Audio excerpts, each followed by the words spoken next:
میرے پاکستانی اللہ آپ کو آسانیاں دے اور آسانیاں تقسیم کرنے کی توفیق عطا فرمائے۔ کتابیں پڑھنا میرا سب سے پسندیدہ مشغلہ ہے اور اپنے بستر پہ بیٹھ کے مزے سے کتاب بینی کرنا کسے پسند نہیں ہے۔ آج آپ سے ایک کتاب کے بارے میں بات کروں گی جو میری انتہائی پسندیدہ اور دل کے قریب ہے۔ یہ میرے پیارے آغا جی سہیل پرواز صاحب کی لکھی ہوئی کتاب جو تنہا کر گئی مجھ کو، اس کے بارے میں بات کروں گی۔ آغا جی سہیل پرواز صاحب نے یہ کتاب اپنی 40 سالہ ازواجی زندگی اور اپنی محبوب بیگم کی یاد میں لکھی ہے۔ انتہائی خوبصورت کتاب ہے۔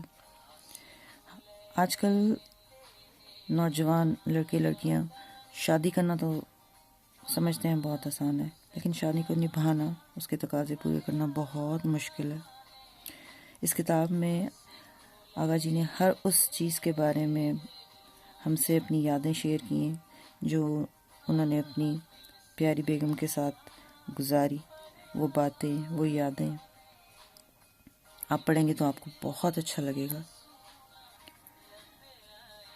اس کتاب کا جو پہلا باب ہے جو تنہا کر گئی مجھ کو، یہاں پر آغا جی کہتے ہیں کہ 10 ستمبر 2014 کو میری عزیز جان رفیقہ حیات رخسانہ ہسپتال کے بستر پر اپنی آخری سانسیں گن رہی تھی اور میں اسے ٹکٹی بھی باندھے دیکھ رہا تھا۔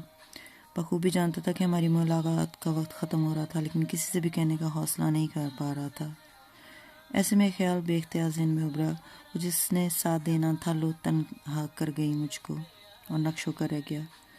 قیامت آئی اور گزر گئی۔ بہت دنوں تک ہمت نہ کر پایا اس خیال کو اپنے جذبات کا رب دوں، لیکن بالآخر میری تنہائی نے میری مدد کی اور میں نے کوشش کر ڈالی۔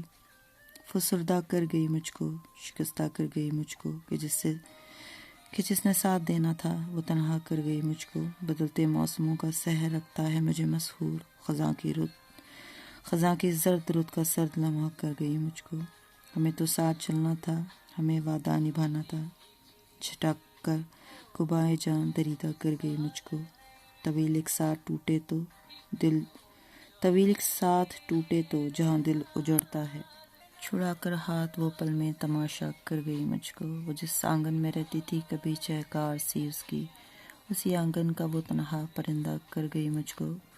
خزینہ جس کی الفت کا صدا شاداب رکھتا تھا، وہ آنکھیں موند کر یکدم خرابہ کر گئی مجھ کو۔ ٹھٹرتی سرد راتوں میں جو میرے دل میں بستی تھی، بچھڑ کر موسم گل میں وہ جوڑا کر گئی مجھ کو۔ فسردہ کر گئی مجھ کو، شکستہ کر گئی مجھ کو، کہ جس نے ساتھ دینا تھا وہ تنہا کر گئی مجھ کو۔ آغا جی اس کتاب میں بتاتے ہیں کہ کس طرح میری شادی رخسانہ کے ساتھ ہوئی، کس طرح ہم دونوں ملے، کس طرح ہم نے وہ خوبصورت وقت ایک ساتھ گزارا۔ آپ پڑھیں گے تو آپ کو محسوس ہوگا کہ وہ کس قدر دلگداز باتیں ہیں جو پڑھ کے ہی محسوس کی جا سکتی ہیں۔ کتاب کے آخری صفحے پہ ایک بہت ہی خوبصورت بات آغا جی کہہ رہے ہیں۔ آغا جی آپ کو ٹویٹر اور فیس بک دونوں پہ مل جائیں گے اپنی خوبصورت مسکراہٹ، اپنی خوبصورت باتوں کے ساتھ۔ کتاب کے آخری صفحے پہ لکھتے ہیں، چلتے چلتے کیا دکھوں کو ہنستے مسکراتے سہنا جرم ہے؟ ہرگز نہیں۔ ہم یہ بھی جانتے ہیں کہ مسکرانے والوں کے ساتھ تو سب مسکراتے ہیں، لیکن رنجیدہ ہونے والوں کو تنہا رونا پڑتا ہے۔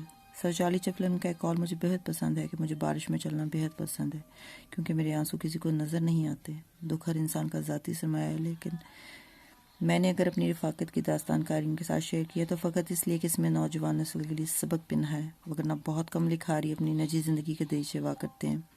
میرے قارئین اور مداحوں کو میری سنجیدہ تصویریں کبھی بھی پسند نہیں آئیں۔ ان کی خواہش ہوتی کہ میں فیس بک پر بھی مسکراتی تصویر لگایا کروں۔ بے شک میری 39 سالہ رفاقت کی داستان آپ کے لیے، لیکن جو تنہا کر کے مجھ کو، اس کا غم صرف میرا ہے۔ میری یہ تصویر اسی فلسفے کی تشریح کرتی ہے۔ بس یوں سمجھ لیجئے کہ مجھے بارش میں چلنا اچھا لگتا ہے۔ سنگ میل پبلیکیشنز والوں کی طرف سے یہ چھپی ہوئی کتاب یقیناً آپ کو اگر پڑھنے کو ملے گی تو آپ کو بہت اچھا لگے گا۔ مجھے پڑھ کے اتنا اچھا لگا کہ میرا دل چاہا آپ سب کے ساتھ شیئر کر لوں۔ تو مجھے بتائیے کہ میری یہ کاوش آپ کو کیسی لگی۔